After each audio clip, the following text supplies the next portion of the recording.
السلام علیکم، میرے چینل میں خوش آمدید۔ میرے چینل کو سبسکرائب کریں اور ساتھ میں دیے گئے بیل آئیکن کو پریس کریں تاکہ میری ہر نئی آنے والی ویڈیو کا نوٹیفیکیشن آپ کو ملتا رہے۔ شرارتی بچے۔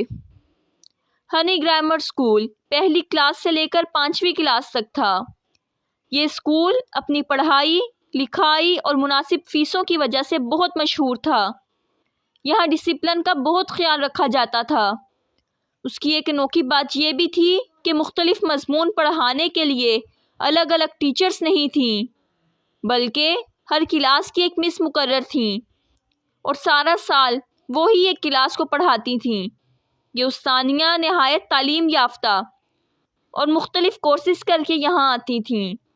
اسکول کی پرنسپل، جو اس اسکول کی مالک بھی تھیں، ایک سخت انٹرویو لے کر ٹیچرز کی تعیناتی کرتی تھیں، اور اچھی بات یہ تھی کہ ان استانیوں کی معقول تنخواہیں بھی مقرر کرتی تھیں، جس کی وجہ سے ساری ٹیچرز بچوں کو مزید دل لگا کر پڑھاتی تھیں۔ اس اسکول کی پہلی کلاس سے لے کر 4تھی کلاس کے بچے بہت تمیزدار اور پڑھائی میں دلچسپی لینے والے تھے، مگر 5ویں کلاس کے بچوں کی اکثریت بہت شرارتی اور پڑھائی میں کم دلچسپی لینے والی تھی۔ ان میں سے تقریباً تمام بچے ہی پہلی کلاس سے اس اسکول میں پڑھ رہے تھے اور اب 5ویں جماعت میں آ کر خود کو سینئر سمجھنے لگتے تھے، اور انہیں مستقل کلاس میں بیٹھنا دشوار لگنے لگا تھا۔ وہ مختلف ہیلو بہانوں سے اپنی مس سے اجازت لے کر ادھر ادھر گھومتے رہتے۔ جن بچوں کو کھڑکی کے پاس بیٹھنے کی سہولت میسر تھی اور وہ جب یہ دیکھتے کہ مس بلیک بورڈ پر کچھ لکھ رہی ہیں تو وہ چپکے سے کھڑکی سے کود کر باہر چلے جاتے اور اسکول کے گراؤنڈ میں مزے سے کھیلتے۔ مس کو تو پتہ بھی نہیں چلتا تھا، مگر کبھی کبھی پرنسپل صاحبہ پر ان کی نظر پڑ جاتی تو وہ اپنے چپراسی سے کہہ کر انہیں اپنے آفس میں بلا کر ڈانٹ پلا دیتی تھیں۔ ان کے ساتھ ان کی کلاس ٹیچر کی بھی تھوڑی بہت سرزنش ہو جاتی تھی۔ اسکول کی چھوٹی کلاس کے بچوں پر رعب جمانا بھی اس 5ویں جماعت کے شرارتی بچے اپنا فرض سمجھتے تھے۔ ان کی کلاس ٹیچر مس ندا بہت اچھی تھیں۔ وہ نئی آئی تھیں۔ ان کے بارے میں ان کی کلاس کے بچوں کو یہ پتہ چلا تھا کہ ان کے پاس ماسٹر کی ڈگری ہے، مگر گھر کے حالات سے مجبور ہو کر انہیں اس اسکول میں نوکری کرنا پڑ گئی تھی۔ وہ بچوں کو ڈانٹتی بھی نہیں تھیں اور ان پر بہت محنت کرتی تھیں اور ان سے یہ توقع کرتی تھیں کہ وہ بھی خوب دل لگا کر پڑھیں گے، مگر چونکہ ان کی کلاس کے اکثر بچوں کی توجہ پڑھائی سے ہٹ گئی تھی، اسی لیے جب ماہانہ ٹیسٹ ہوئے تو اس کلاس کی کارکردگی کوئی خاص نہیں تھی۔ اس کے بیشتر لڑکے فیل ہو گئے تھے اور باقیوں نے جو مارکس لیے تھے وہ بھی تسلی بخش نہیں تھے۔ یہ رپورٹ جب پرنسپل صاحبہ کے پاس پہنچی تو ان کا پارا ہائی ہو گیا۔ انہوں نے فوراً مس ندا کو اپنے کمرے میں طلب کیا۔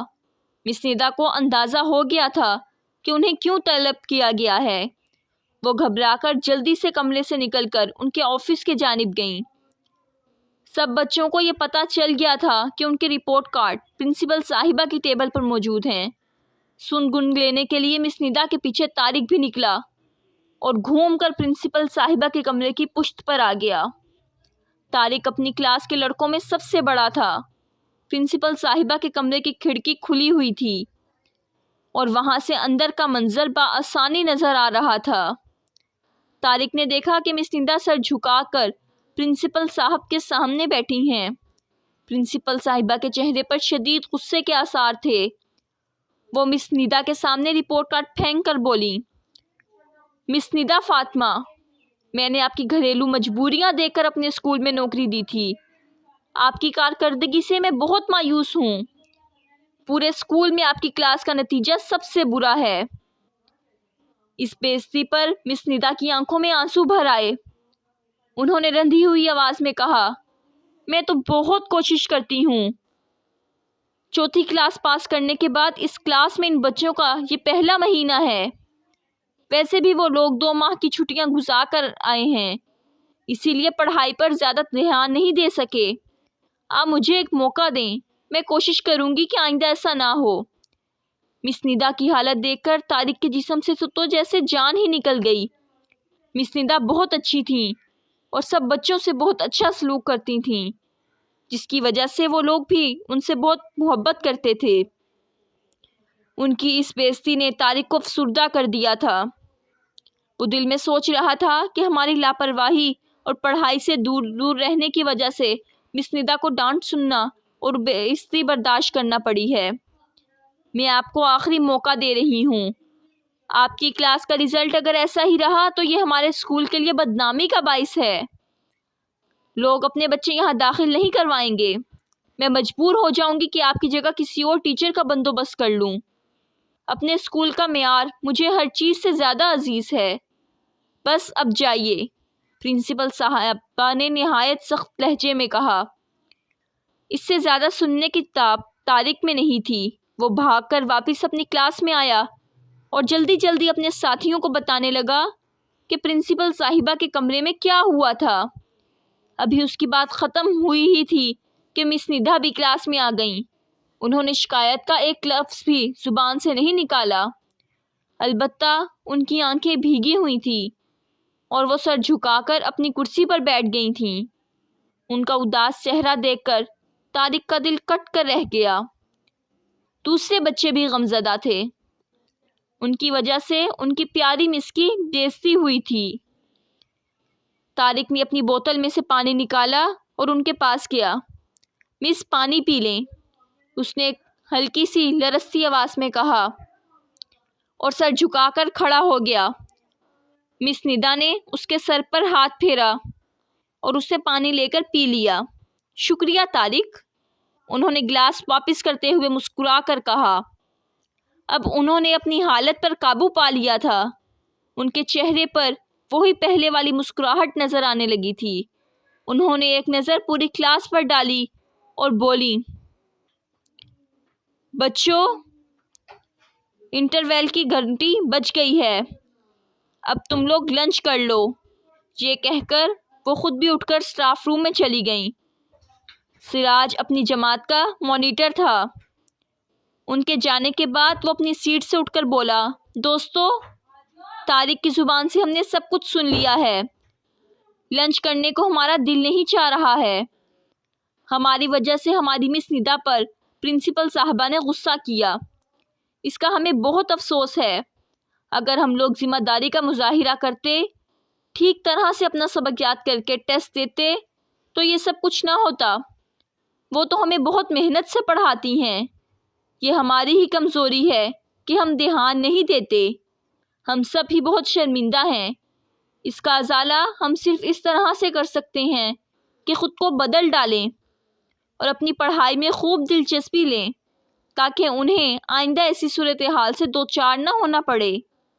ہماری وجہ سے ہی انہیں آج یہ بے عزتی اٹھانا پڑی ہے۔ سب بچوں نے اس بات کا عہد کیا کہ اب وہ خوب دل لگا کر پڑھیں گے اور نہ صرف ٹیسٹوں میں بلکہ سالانہ امتحانوں میں بھی سب سے زیادہ مارکس لے کر دکھائیں گے۔ اگلے روز اسکول کی ٹیچر سمیت دوسری کلاس کے سب بچوں کو ایک خوشگوار حیرت کا سامنا کرنا پڑا۔ 5ویں کلاس کے وہ شرارتی بچے جو پورے اسکول میں بدنام تھے، اپنی کلاس میں موجود تھے اور پورے انہماک سے پڑھائی میں مشغول تھے۔ اس روز ان میں سے کوئی بھی واش روم جانے کے بہانے ادھر ادھر گھومتا نہیں دکھائی دیا تھا۔ انٹرویل ہوا تو بھی وہ لوگ خاموشی سے اپنے ساتھ لایا ہوا لنچ کھاتے دکھائی دیے۔ انٹرویل کے بعد چھٹی تک ایک بار پھر وہ لوگ نہایت سنجیدگی سے اپنی پڑھائی میں مصروف رہے۔ مس ندا یہ سب کچھ دیکھ کر خوشی سے پھولے نہیں سما رہی تھیں۔ آج انہوں نے بچوں کو جو کچھ بھی پڑھایا تھا وہ انہیں ازبر یاد ہو گیا تھا کیونکہ انہوں نے اسے دلچسپی سے پڑھا تھا۔ ایک ماہ بعد پھر ٹیسٹوں کے رزلٹ پرنسپل صاحبہ کے ٹیبل پر رکھے ہوئے تھے۔ وہ حیرت سے 5ویں کلاس کے بچوں کے رپورٹ کارڈ دیکھ رہی تھی۔ کوئی بچہ ایسا نہ تھا کہ جس نے 90% سے کم مارکس لیے ہوں۔ وہ اپنی سیٹ سے اٹھیں اور 5ویں کلاس میں آئیں۔ مس ندا بورڈ پر لکھ رہی تھیں اور تمام بچے ان کی طرف متوجہ تھے۔ پرنسپل صاحبہ کو دیکھ کر وہ اپنی اپنی سیٹوں سے اٹھ کھڑے ہوئے۔ مس ندا شاباش، انہوں نے مس ندا کا ہاتھ اپنے ہاتھ میں لیتے ہوئے کہا، آپ نے بہت اچھی کارکردگی کا مظاہرہ کیا ہے، میں بہت خوش ہوں۔ یہ سب ان بچوں کی محنت کا نتیجہ ہے، مس ندا نے مسکرا کر کہا۔ پرنسپل صاحبہ نے خوش دلی سے کہا، ہمارے اسکول کے سب سے زیادہ شرارتی بچے اب سب سے زیادہ اچھے بچے بن گئے ہیں۔ مجھے امید ہے کہ بورڈ کے امتحانوں میں بھی یہ ایسی ہی کارکردگی دکھائیں گے۔ پھر انہوں نے بچوں کو بھی شاباش دی اور چلی گئیں۔ طارق نے اپنا ہاتھ کھڑا کر کے کوئی بات کہنے کی اجازت طلب کی۔ ہاں طارق، کہیے آپ کیا کہنا چاہتے ہیں؟ مس ندا نے خوش دلی سے کہا۔ پرنسپل صاحبہ کی تعریف سن کر وہ خاصی خوش دکھائی دے رہی تھیں۔ مس، میرے ذہن میں ایک بات آئی ہے۔ طارق کھڑا ہو کر بولا، جس طرح اولاد اچھے کام کر کے اپنے ماں باپ کا نام روشن کرتی ہے، ویسے ہی اچھے طالب علم خوب محنت سے پڑھ کر اپنے اپنے ٹیچرز کی عزت کا سبب بنتے ہیں۔ ہمارے ٹیچرز بھی ماں باپ کا درجہ رکھتے ہیں۔ ہمیں چاہیے کہ ان کی عزت اور تکریم کرنے کے ساتھ ساتھ خوب دل لگا کر پڑھیں، تاکہ جب ہم امتحانوں میں امتیازی نمبروں سے پاس ہوں تو ان کی عزت میں مزید اضافہ ہو۔ ہم سے بڑی غلطی ہوئی تھی جس کی وجہ سے پرنسپل صاحبہ نے آپ پر غصہ کیا تھا۔ مس، ہمیں معاف کر دیں۔ اس اچھے رزلٹ کا کریڈٹ آپ لوگوں کو جاتا ہے۔ اس روز میں نے طارق کو میڈم کے کمرے کی کھڑکی سے اندر جھانکتے ہوئے دیکھ لیا تھا۔ اس نے ہی آپ کو بتایا ہوگا کہ آپ کی ٹیچر پر کیا بیتی ہے۔ یہ آپ سب لوگوں کا اچھا پن ہے کہ اپنی ٹیچر کو آئندہ ایسی صورتحال سے بچانے کے لیے تمام شرارتیں چھوڑ کر خود کو پڑھائی کی جانب راغب کر لیا۔ ایسا صرف حساس بچے ہی کرتے ہیں۔ ایسے بچے دل کے بہت اچھے ہوتے ہیں۔ وہ اپنے ارد گرد ہونے والی تمام باتوں سے باخبر رہتے ہیں اور دوسروں کی کہے بغیر اچھے کاموں میں مصروف رہتے ہیں۔ اس روز میں نے آپ لوگوں سے ایک لفظ بھی اس بارے میں نہیں کہا تھا، مگر آپ لوگوں نے خود سے ہی یہ فیصلہ کر لیا تھا کہ اب اپنی پڑھائی لکھائی کی طرف خوب توجہ دیں گے۔ اب رہی بات پرنسپل صاحبہ کے غصہ کرنے کی، تو اگر پرنسپل صاحبہ کی ڈانٹ نہ پڑتی تو اس ماہ بھی ہماری جماعت کا وہی رزلٹ ہوتا جو پچھلے ماہ تھا۔ مس ندا نے ہنس کر کہا۔ سب بچوں کے چہروں پر بھی مسکراہٹ آ گئی۔ یہ تھی میری آج کی سٹوری۔ مجھے امید ہے کہ آپ کو پسند آئی ہوگی۔ پلیز لائک کریں، کمنٹ کریں اور اپنے دوستوں میں زیادہ سے زیادہ شیئر کریں۔